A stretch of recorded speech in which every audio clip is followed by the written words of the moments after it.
किसान भाइयों, मैं रिचपाल जोल्ट HPM chemical and fertilizer limited company से मैं आज आपको मूंगफली के बारे में बताऊंगा।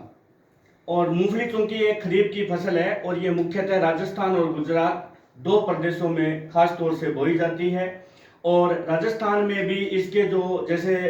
ज़िले हैं वो मुख्यतः बीकानेर, जोधपुर, जैसलमेर, नागौर, कुछ पार्ट जो है चूरू का, यहाँ ये बोई जाती है।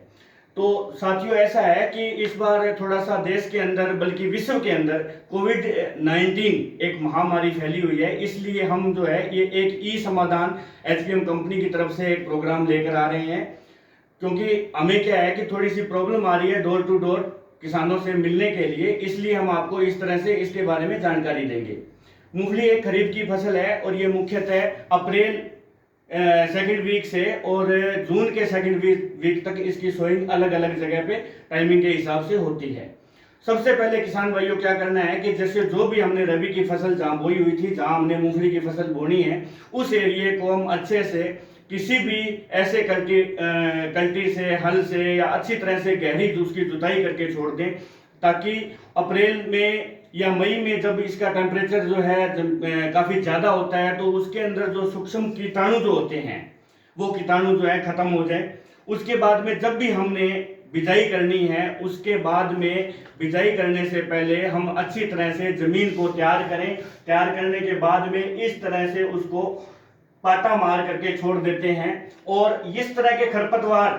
जो उगते हैं फसल के साथ में ही, उनके लिए हम सबसे पहले या तो गदर पेंडामेथलिन 30% या फिर गदर मैक्स पेंडामेथलिन 38.7, यानी कि अगर गदर डालते हैं तो 600-700 ml प्रति एकड़ और गदर मैक्स अगर डालते हैं गदर मैक्स डालते हैं तो 600-700 ml प्रति एकड़ और गदर अगर डालते हैं तो 1000 ml प्रति एकड़ के हिसाब से उसमें जमीन में अपने ट्रैक्टर से लेकर के स्प्रे कर देते हैं। और उसके लगभग 3 से 4 दिन बाद मूंगफली की बिजाई हम कर सकते हैं। दूसरी बात, मूंगफली की बिजाई के लिए हम उत्तम क्वालिटी का बीज जो है अपने नजदीक पड़ती किसी भी मार्केट से परचेज कर सकते हैं। और उसके अंदर लगभग अगर हम कोई भी कॉन्टैक्ट फंजीसाइड अगर लगाते हैं तो कॉन्टैक्ट फंजीसाइड जिस तरह से स्कैम्पर हमारा एक कॉन्टैक्ट फंजीसाइड आता है, ठीक है, उस प्रोडक्ट को हम लगा करके कम से कम 72 घंटे या 72 घंटे से भी और ज़्यादा टाइम तक हम उसको छोड़ देते हैं, जिसकी वजह से उसके अंदर काली जड़ होने की प्रॉब्लम जो है नहीं आती है।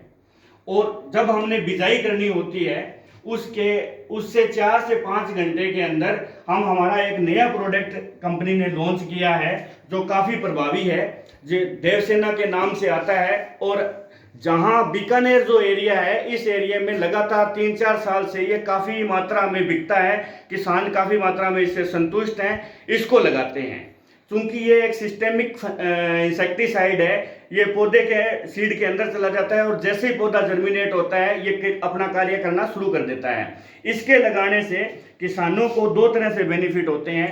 लगभग 55 से 60 दिन तक इस फसल के अंदर मतलब दीमक, गोजालट या इस तरह के किसी भी सकिंग पेस्ट का प्रकोप जो है फसल पे हमें दिखाई नहीं देता है। उसके बाद में साथियों क्या होता है